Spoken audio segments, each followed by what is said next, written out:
Morning class. कल हम political science के अंदर सेकंड चैप्टर मूल अधिकार और मूल कर्तव्यों के बारे में पढ़ रहे थे। इसमें हमने मूल अधिकारों के बारे में पढ़ा था, जो कि भाग 3 में इसका वर्णन किया गया है कि मूल अधिकार जो है भाग 3 में इसको विस्तृत रूप से विवरण दिया गया है। मूल अधिकारों का जो अनुच्छेद है वह 12 से लेकर 35 तक अनुच्छेदों में मूल अधिकारों का वर्णन मिलता है। साथ ही साथ कल हमने पहला जो था मूल अधिकार समानता का अधिकार, वो कल हमने पढ़ा था कि समानता का अधिकार जो है वह क्या कहता है, कि समानता के अधिकार में क्या क्या बात कही गई है, जिसमें हमने समानता के अधिकार के अंतर्गत पहला जो पढ़ा था वह था कि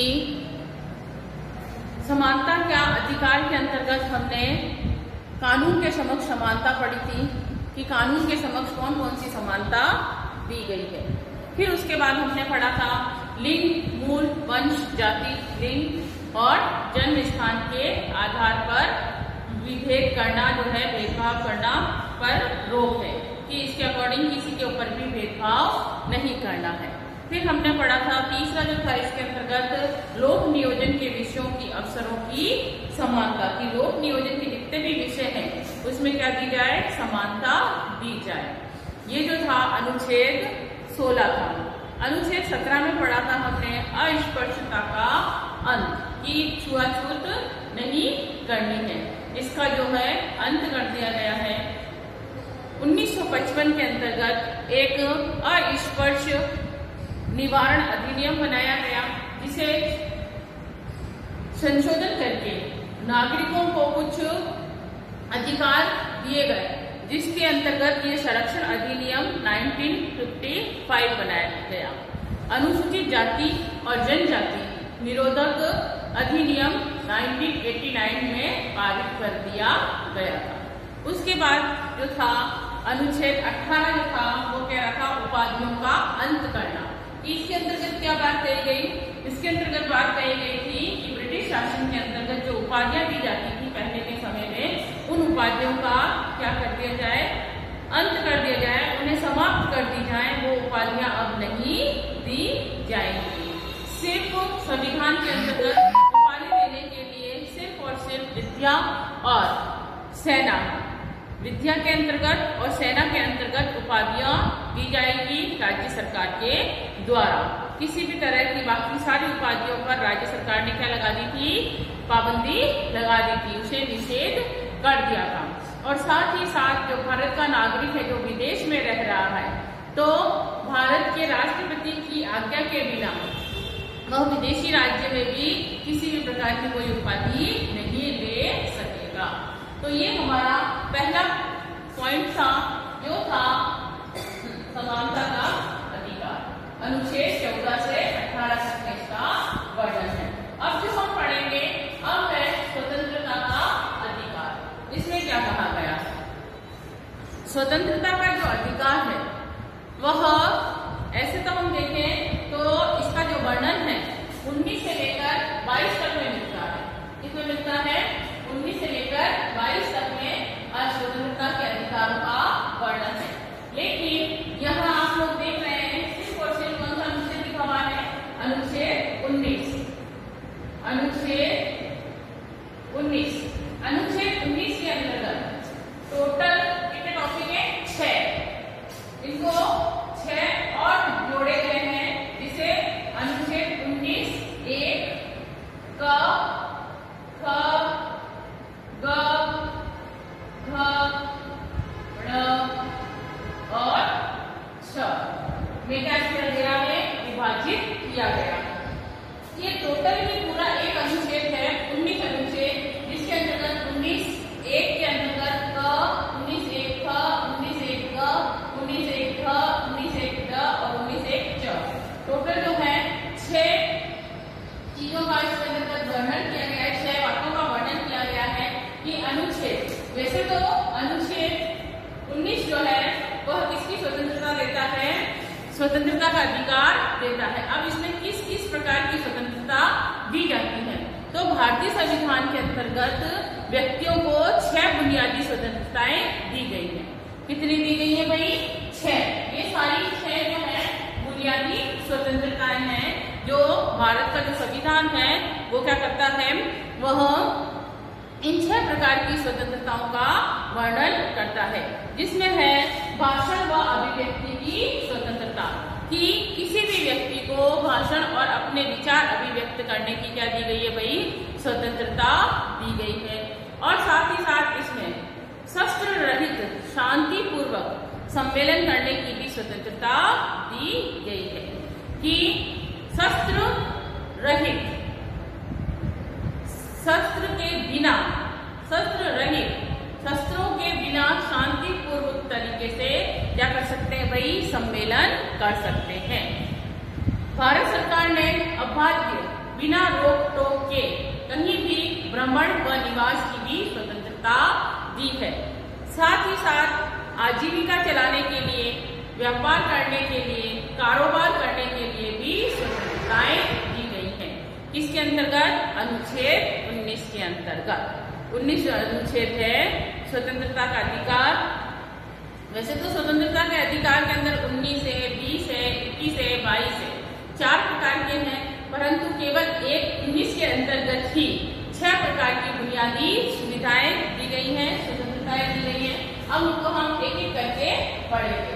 तो देखिए इसके अंतर्गत पहला जो है स्वतंत्रता के अंतर्गत विचार व अभिव्यक्ति की स्वतंत्रता। किसकी स्वतंत्रता? विचार और अभिव्यक्ति की स्वतंत्रता, जो कि अनुच्छेद 19(1) क में दी गई है। किसमें दी गई है? 19(1) क के अंदर। इसके अंतर्गत क्या कहा गया है?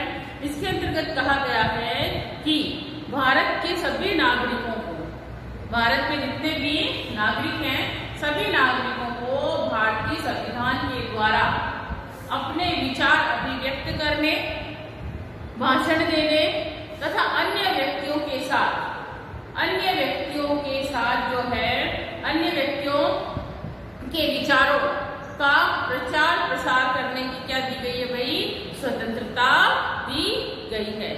इसके अंतर्गत जो भारत के नागरिक हैं वह अपने विचारों को पूर्ण रूप से एक दूसरे को उन विचारों का आदान प्रदान कर सकते हैं। इसमें किसी भी प्रकार की रोक टोक नहीं है।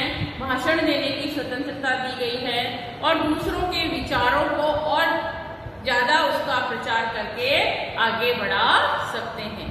साथ ही साथ इसके अंतर्गत प्रेस की स्वतंत्रता भी सम्मिलित की गई है। प्रेस से तात्पर्य है प्रिंटिंग प्रेस भी इसके अंतर्गत शामिल की गई है। किंतु इसके अंतर्गत एक शर्त रखी गई है कि इस अधिकार का दुरुपयोग होने पर इसमें क्या लगा दी गई है? दुरुपयोग रोकने के लिए प्रतिबंध भी लगाए जा सकते हैं। अगर कोई प्रिंटिंग प्रेस का गलत उपयोग कर रहा है, उसका दुरुपयोग कर रहा है, तो उसे रोकने के लिए सरकार द्वारा प्रतिबंध भी लगाए जाते हैं। साथ ही साथ इसके अंतर्गत इस स्वतंत्रता पर भारत को क्या बताया गया है भाई? प्रभुत्वता व अखंडता के पक्ष में, प्रभुता व अखंडता के पक्ष में राज्य की सुरक्षा और विदेशी राज्यों के साथ मैत्री संबंधों के हित में लोक व्यवस्था के साथ साथ शिष्टाचार और सदाचार के हित में व न्यायालय, अवमानना, मानहानि, अपराध के लिए उत्तेजित करना आदि के संबंध में उचित निर्बंध लगाए गए हैं। कि इसके अंतर्गत प्रेस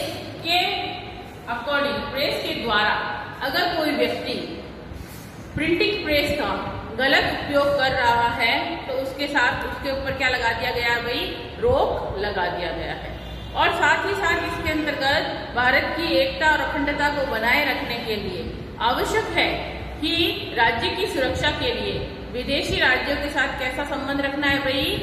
मैत्रीपूर्ण संबंध रखना है, मित्रता के भाव रखने हैं, लोक व्यवस्था पर ध्यान देना है, ज्यादा से ज्यादा लोक कल्याणकारी योजनाओं पर ध्यान देना है, ज्यादा से ज्यादा गरीब लोगों की भलाई के कार्य करने हैं। शिष्टाचार और सदाचार को ध्यान में रखते हुए, कहने का मतलब यहाँ पर यह है कि व्यक्ति को चाहिए कि वह अपना आचरण भी कैसा रखे, साफ सुथरा आचरण रखे, शिष्ट आचरण और सदाचार को ध्यान में रखते हुए कार्य करें। साथ ही साथ अगर न्यायालय की अवमानना की जाती है या कोई मानहानि का दावा किया जाता है या किसी व्यक्ति को अपराध के लिए उत्तेजित किया जाता है, उसे जबरदस्ती उससे अपराध करवाया जाता है, करने के लिए मजबूर किया जाता है, तो इन सभी के संबंध में क्या किया गया भाई, उचित निर्बंध लगाए गए हैं, उचित रोक लगाई गई है। तो इसके अंतर्गत पहला पॉइंट था विचार व अभिव्यक्ति की स्वतंत्रता।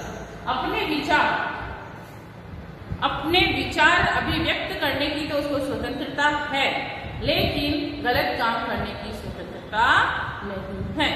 ये था 19(1) क। क्या था भाई, 19(1) क, जिसके अंतर्गत स्वतंत्रता का अधिकार दिया है, विचार व अभिव्यक्ति की स्वतंत्रता का।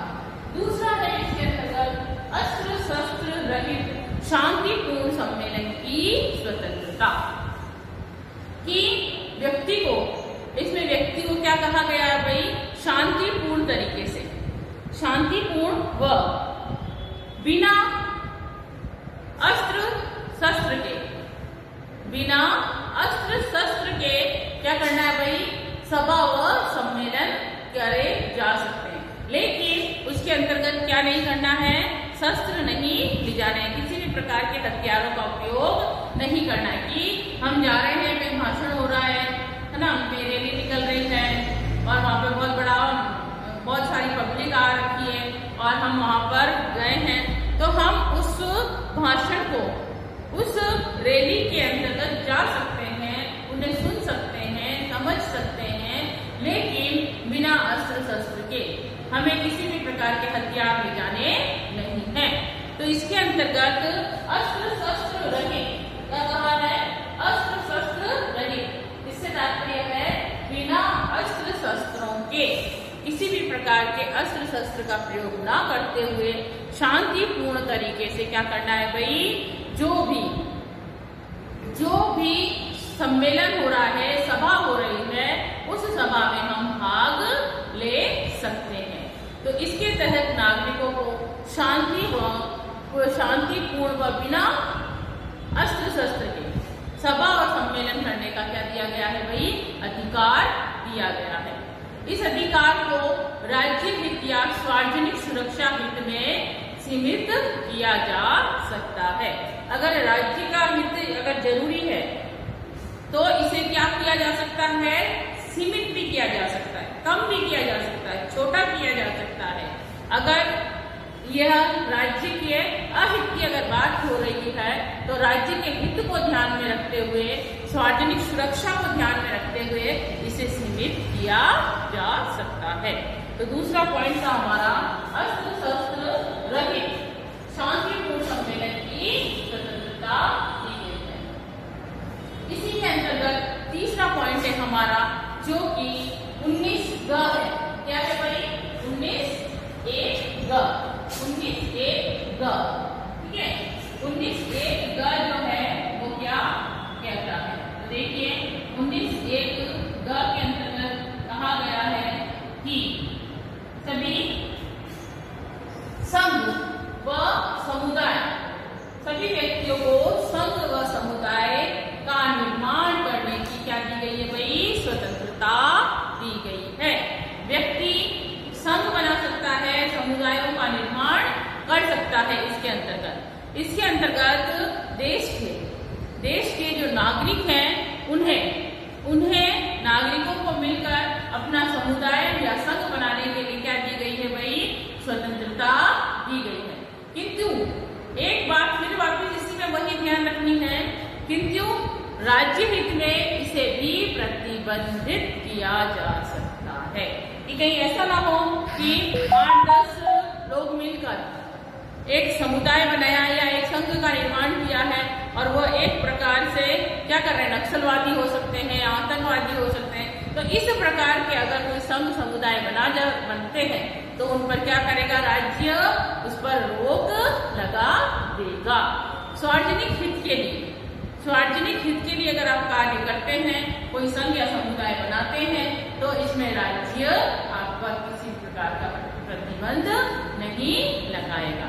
तो संघ और समुदाय के निर्माण की जो स्वतंत्रता है वो किसमें दी गई है भाई? वो दी गई है अनुच्छेद 1 के अंतर्गत। इसके अंतर्गत व्यक्ति संघ और अपना समुदाय बना सकता है, लेकिन राज्य हित को ध्यान में रखते हुए इस पर भी क्या लगाया जा सकता है? प्रतिबंध लगाया जा सकता है। नेक्स्ट है इसके अंतर्गत सवृत्त यानी कहीं भी हर जगह सवृत्त आने जाने व निवास करने की स्वतंत्रता। क्या कहा है? सवृत्त यानी कहीं पर भी आने जाने व निवास यानी रहने की स्वतंत्रता इसमें दी गई है, जो कि अनुच्छेद 1 बताती है। कौन सी गई? अनुच्छेद 1 में इसका वर्णन किया गया है कि अनुच्छेद 1 जो है वह कह रहा है, इसके अंतर्गत कहा गया है कि भारत के जितने भी राज्य हैं, भारत में कितने राज्य हैं? 28, 29 हो गए हैं, है ना?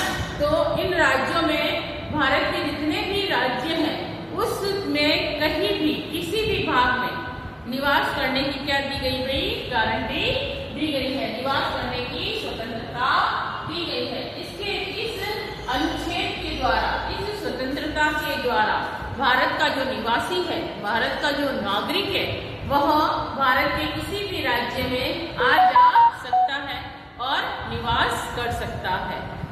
इसके अंतर्गत किसी भी प्रकार की रोक नहीं है। फिर है नेक्स्ट है 5वां जो पॉइंट है इसके अंतर्गत, वो कह रहा है निवास की स्वतंत्रता। अनुच्छेद 19(1) क्या है भाई? 19(1) यानी कि अनुच्छेद 19(1) क्या कह रहा है? निवास यानी रहने की स्वतंत्रता। इसके अंतर्गत पुनः वही बात कही गई है कि इसके अंतर्गत जो है कह रहा है कि इस अनुच्छेद के द्वारा कहीं भी रह सकता है और उसे रोक टोक नहीं की जाएगी। और इसके जो ऊपर वाला था उसके अंतर्गत क्या बात कही गई थी? उसके अंतर्गत भी यही बात कही गई थी कि भारत के किसी भी राज्य में अबाध रूप से आने जाने की स्वतंत्रता दी गई है। इसमें आने जाने की भी स्वतंत्रता और निवास की दी गई है, लेकिन इसके अंतर्गत पूर्ण रूप से निवास की दी गई है। आया समझ में? नेक्स्ट है अनुच्छेद 19(1)(6). कौन सा है भाई? अनुच्छेद 19(1)(6) क्या कह रहा है? ये कह रहा है वृत्ति और व्यापार की स्वतंत्रता। वृत्ति और व्यापार नागरिकों को इस अनुच्छेद के द्वारा नागरिकों को क्या दिया गया भाई? पूर्ण रूप से स्वतंत्रता दी गई है, जिसके अंतर्गत वह कहीं भी आजीविका प्राप्त करने के लिए व्यापार कर सकता है, व्यवसाय कर सकता है ना? अपना जीविका पार्जन कर सकता है, जीवन चलाने के लिए किसी भी प्रकार की आजीविका का कार्य कर सकता है। किंतु इसके अंतर्गत एक बात फिर वापिस इसमें ध्यान रखने योग्य है कि इसके अंतर्गत जनहित में, जनता के हित में जो नशीली और खतरनाक चीजें हैं उन पर व्यापार करने की क्या लगाई गई है भाई? रोक लगाई गई है। ऐसा कार्य करने से क्या होगा? राज्य हित में न होकर क्या कर दिया गया? इसे निषेध कर दिया गया। एक राज्य के हित के लिए नहीं है। अगर कोई व्यक्ति, सपोज दैट कि कोई व्यक्ति है ड्रग्स का बिजनेस कर रहा है ना? वो ड्रग्स बेचता है, नशीली पदार्थ बेच रहा है, तो उसके ऊपर क्या है भाई? रोक लगा दी गई है। उसके लिए उसको सजा का प्रावधान है। तो इस प्रकार की जो नशीली और खतरनाक चीजें हैं उन पर क्या लगाई गई है? रोक लगाई गई है। इसको सरकार ने क्या किया है? बंद कर दिया दिया है राज्य सरकार के राज्य हित को ध्यान में रखते हुए, राज्य के सभी नागरिकों के हितों को ध्यान में रखते हुए इस प्रकार की कोई भी व्यवस्था नहीं की गई है कि स्वतंत्रता तो दी गई है व्यापार करने की, लेकिन गलत चीजों का व्यापार करने की स्वतंत्रता नहीं दी गई है। तो ये हमारा टोटली क्या था भाई, अनुच्छेद 19 था, जिसके अंतर्गत 6 प्रकार की बुनियादी स्वतंत्रताएं दी गई थी। अगर हम इसी को आगे बढ़ाते हैं, 19 पूरा हो चुका है हमारा, अब हम देखते हैं कि 20 के अंतर्गत क्या बात कही गई है। तो देखिए 20 के अंतर्गत कहा गया है कि अपराधों के लिए दोष सिद्धि के विषय में संरक्षण क्या किया गया भाई, इसके अंतर्गत 19 हो गया, 19 का पहला पॉइंट हो गया। अब 19 का दूसरा पॉइंट है 20, अनुच्छेद जो 20 है दूसरा पॉइंट है, इसके अंतर्गत कहा गया है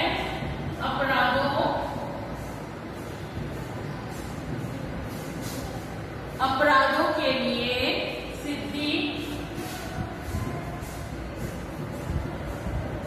अपराधों के लिए सिद्धि के,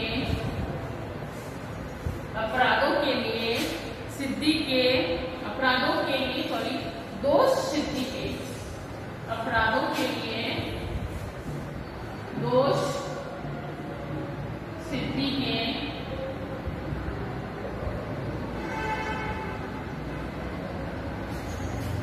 अपराधों के लिए दोष सिद्धि के विषय में संरक्षण, सिद्धि के विषय में संरक्षण। कौन सा अनुच्छेद में कही गई है भाई, ये कही गई है अनुच्छेद 20 में, इसमें कही गई है अनुच्छेद 20। अनुच्छेद 20 जो है वह क्या कहता है, वह कहता है कि ये स्पष्ट करता है कि अगर किसी भी व्यक्ति को उस समय तक अपराधी नहीं ठहराया जा सकता है जब तक कि उसका अपराध जो है, अपराध के समय लागू किसी कानून का उल्लंघन ना किया गया हो। जब अपराध हुआ है उस समय, जब तक एक तो वो सिद्ध नहीं हो जाता, नाम से पता पड़ रहा है अपराध के लिए दोष सिद्धि के विषय में संरक्षण। जब तक किसी व्यक्ति के ऊपर अगर उसको दोषी हम तब तक नहीं ठहरा सकते जब तक कि उसके अपराध जो है वो सिद्ध ना हो जाए। उसके लिए आवश्यक है, सबसे पहला आवश्यक है कि जब तक कि उसे अपराध के समय, जब अपराध हुआ उस समय लागू किसी कानून का उल्लंघन न किया गया हो। जो भी कानूनी कार्रवाई है उस कानूनी कार्रवाई का क्या न किया गया हो, उल्लंघन न किया गया हो, तब तक हम उसको क्या नहीं कर सकते भाई, हम उसको अपराधी घोषित नहीं कर सकते। हम उसको नहीं कह सकते कि भला व्यक्ति ने क्या किया है, अपराध किया है। साथ ही साथ इस अनुच्छेद के अंतर्गत ये भी बात कही गई है कि किसी व्यक्ति को एक अपराध के लिए एक से अधिक बार दंडित नहीं किया जा सकता। अगर किसी व्यक्ति ने क्या किया है भाई, अगर किसी व्यक्ति के द्वारा अपराध हो गया है तो उसे सिर्फ एक बार ही दंड दिया जाएगा, उसे बार बार दंडित नहीं किया जा सकता। और इसके अंतर्गत साथ ही साथ इसमें तीसरा जो पॉइंट है वह कह रहा है किसी व्यक्ति को अपराध करने के समय, जब उसने अपराध किया उस समय निर्धारित सजा से अधिक सजा भी नहीं दी जा सकती। सपोज दैट जब कोई व्यक्ति के द्वारा, किसी व्यक्ति के द्वारा कोई अपराध हो गया है ना, अब उस समय मान लीजिए आज से 1 महीने पहले किसी से एक अपराध हो गया, किसी का मर्डर कर दिया उसने, लेकिन कानून के अंदर उसकी जो सजा का प्रावधान था मान लीजिए 7 साल की सजा थी, लेकिन 1 महीने के बाद अभी उसका केस चल ही रहा है, लेकिन उसके अंतर्गत 1 महीने के बाद उसमें कोई संशोधन हुआ, तो काफी लंबा टाइम चला था, लेकिन 1 महीने बाद उसमें संशोधन होकर उस सजा की अवधि जो है 7 से कितनी कर दी, 8 साल कर दी। तो उस व्यक्ति को सजा कितनी होगी, 8 वर्ष की सजा न होकर 7 वर्ष की ही सजा होगी। क्यों? क्योंकि अपराध उस समय हुआ था 1 महीने पहले, जब तक नई सजा का कोई प्रावधान नहीं था, कोई नया संशोधन नहीं आया था। तो निर्धारित सजा ही होगी। अपराध करते समय जो निर्धारित सजा का जो प्रावधान है वही उसे सजा दी जाएगी, उस सजा से अधिक सजा नहीं दी जाएगी।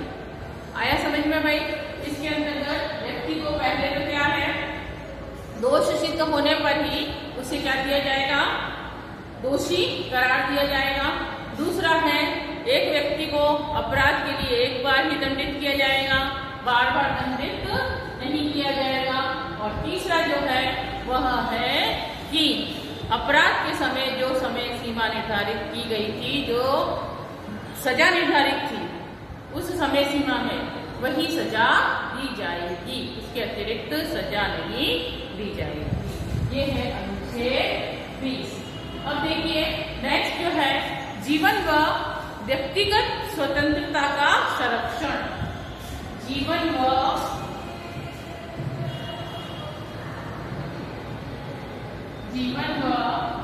व्यक्तिगत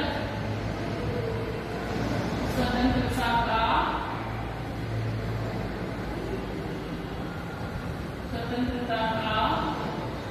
संरक्षण। अनुच्छेद 21। इसमें कहा गया भाई, अनुच्छेद 21 के अंतर्गत क्या कहा गया है कि व्यक्ति को, किसी भी व्यक्ति को उसके जीवन या व्यक्तिगत स्वतंत्रता की विधि के द्वारा स्थापित प्रक्रिया को छोड़कर अन्य किसी भी प्रकार से वंचित नहीं किया जा सकता।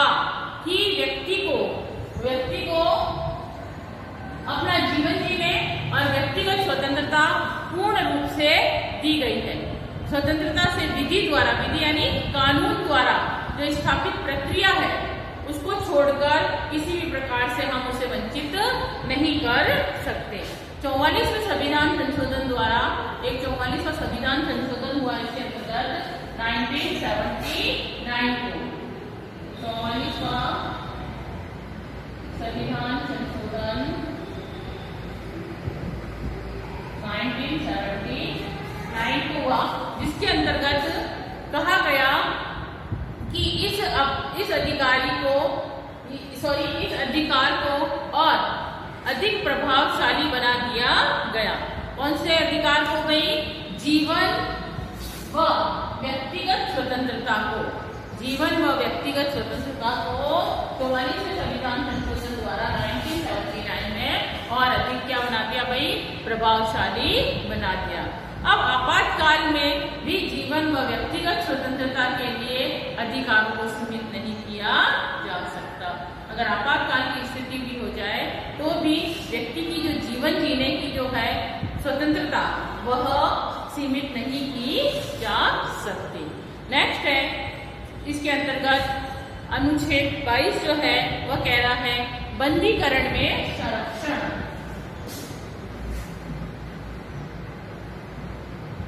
क्या है भाई? बंदीकरण में संरक्षण। ये कौन सा अनुच्छेद है? ये अनुच्छेद है 22। अनुच्छेद 22 के अंतर्गत इसका वर्णन किया गया है कि क्या कहा गया है भाई? इसमें कहा गया है कि व्यक्ति जो है उसे बंदी बनाने का जो कारण है वो जानने का अधिकार। अगर हमने किसी व्यक्ति को क्या करा है भाई? बंदी बनाया है, उसे पकड़ लिया है, तो उस व्यक्ति को, जिस व्यक्ति को हमने क्या बनाया है? बंदी, उसको भी ये जानने का अधिकार है कि मुझे बंदी क्यों बनाया गया है। इसका कारण जानने का उसे क्या है भाई? पूर्ण अधिकार दिया गया है। दूसरा इसमें कहा गया है कि उसे इच्छा अनुसार स्वयं के लिए अपनी स्वयं की इच्छा के द्वारा स्वयं के लिए कानूनी सहायता प्राप्त करने का भी अधिकार है। यानी वो कानून की क्या प्राप्त कर सकता है? सहायता। इसके अंतर्गत वो अपना वकील कर सकता है और स्वयं के लिए, ऐसा नहीं है कि उसके खिलाफ मुकदमा चल रहा है और मुकदमा चलता ही रहेगा और उसको सजा ही होगी, जरूरी नहीं है ऐसा। वह अपने लिए वकील कर सकता है और साथ ही साथ वकील उसको उसके न्याय दिला सकता है, उसको सही रूप से। अगर उसने वाकई में कोई गलत कार्य किया है तो उसे अपराध का दंड मिलेगा। अन्यथा अगर किसी के द्वारा जबरदस्ती उसके ऊपर अपराधी बनाने को जबरदस्ती मजबूर किया जा रहा है तो वह क्या कर सकता है? कानूनी सलाह लेकर अपना कार्य और अपनी जो हिफाजत है वो कर सकता है बंदीकरण के अंतर्गत। तीसरा जो इसमें पॉइंट बताया गया है वो कह रहा है कि 24 घंटे के अंदर 24 घंटे के अंतर्गत वो क्या कर सकता है? बंदी को न्यायालय के सम्मुख पेश करना होता है। किसी को भी पुलिस ने बंदी बनाया है तो पुलिस के लिए आवश्यक है कि बंदी व्यक्ति को 24 घंटे के अंतर्गत क्या करना है? न्यायालय में न्यायाधीश के सामने प्रस्तुत करना है, उसे पेश करना है। ये बहुत ज्यादा आवश्यक हो जाता है। यह अधिकार शत्रु देश के निवासी एवं निवारक नजरबंदी अधिनियम के तहत गिरफ्तार किए अपराधियों पर लागू नहीं होंगे। ये जो अभी हमने जो पढ़ा बंदी प्रत्यक्षीकरण के अंदर कि इसे 24 घंटे के अंतर्गत कहाँ भेजना है भाई? न्यायाधीश के समक्ष भेजना है, न्यायाधीश के सामने भेजना है। लेकिन ये उस स्थिति में लागू नहीं होते हैं जब ये किसी शत्रु देश के, कोई दूसरा देश है जो हमारा शत्रु है, उस देश के निवासी हैं, वो यहाँ आ गए हैं और उनके लिए निवारक नजरबंदी अधिनियम के तहत इस प्रकार की गिरफ्तारी वाला जो है कार्य लागू नहीं होगा। उसके लिए अलग से प्रावधान है, वो हम इसके अंतर्गत आगे कल पढ़ेंगे कि क्या कहा गया है। तो मैं आशा करती हूँ कि आपको ये सब समझ में आ गए होंगे। समानता का अधिकार हमने कल पढ़ लिया था, 14 से 18 में दिया गया है। उसके बाद स्वतंत्रता का अधिकार अनुच्छेद 19 से 22 में दिया गया है, जिसके अंतर्गत 19 जो है वह 6 प्रकार की बुनियादी स्वतंत्रताएं देता है, जिसमें विचार और अभिव्यक्तियों की स्वतंत्रता है, अस्त्र शस्त्र रहित शांति सम्मेलन करने की स्वतंत्रता है अनुच्छेद 6 के अंदर, और संघ और समुदाय का निर्माण करने की स्वतंत्रता दी गई है 19(1) के अंतर्गत। सर्वत्र कहीं भी आने जाने और निवास करने की स्वतंत्रता कौन देता है? 19(1) देता है। निवास की स्वतंत्रता, कहीं भी देश के किसी भी राज्य में निवास करने की स्वतंत्रता अनुच्छेद 1 देता है। और वृत्ति और व्यापार, है ना, कहीं भी आजीविका प्राप्त करने, व्यापार या व्यवसाय करने की जो स्वतंत्रता है वह अनुच्छेद 1 देता है। फिर अनुच्छेद 20 के अंदर हमने कहा कि अपराधों के लिए दोष सिद्ध के विषय में संरक्षण जो है वह अनुच्छेद 20 देता है कि व्यक्ति जब तक दोषी सिद्ध नहीं हो जाता तब तक उसे क्या किया जाएगा भाई? संरक्षण दिया जाएगा। और अनुच्छेद 21 के अंदर हमने पढ़ा कि जीवन व व्यक्तिगत स्वतंत्रता का भी संरक्षण दिया गया है कि व्यक्ति को क्या अपना जीवन यापन करने के लिए व्यक्तिगत स्वतंत्रता दी गई है, जो 44वें संविधान संशोधन द्वारा 1979 में क्या कर दी गई भाई? और भी ज्यादा मजबूत कर दी गई। और फिर नेक्स्ट था इसके अंतर्गत अनुच्छेद 22 बंदीकरण में संरक्षण कि व्यक्ति जब तक पूर्ण रूप से अपराधी सिद्ध नहीं हो जाता तब तक उसे अपराधी नहीं माना जाएगा। बंदी को अपने उसको जो बंदी बनाया गया है वो बंदी क्यों बनाया गया उसका कारण जानने का भी अधिकार दिया गया है। खुद के लिए वकील करने का अधिकार दिया गया है और साथ ही साथ इसके अंतर्गत बंदी को 24 घंटे के अंतर्गत न्यायाधीश के सामने पेश करने की बात कही गई है। तो ये था हमारा दूसरा स्वतंत्रता का अधिकार जो कि यहाँ पर कंप्लीट हो गया है। इसके अंतर्गत कुछ 2-3 बातें हैं जो हम कल पढ़ेंगे, जिसके अंतर्गत निवारक नजरबंदी क्या होता है, राष्ट्रीय सुरक्षा अधिनियम क्या होता है, गैर कानूनी गतिविधि निवारण अध्यादेश क्या होता है, ये सब हम कल पढ़ेंगे। आज आपको यहाँ तक की क्लास को ध्यान से देखना है, समझना है और इन पॉइंट्स को क्या करना है, कॉपी के अंतर्गत नोट करना है। Thank you class.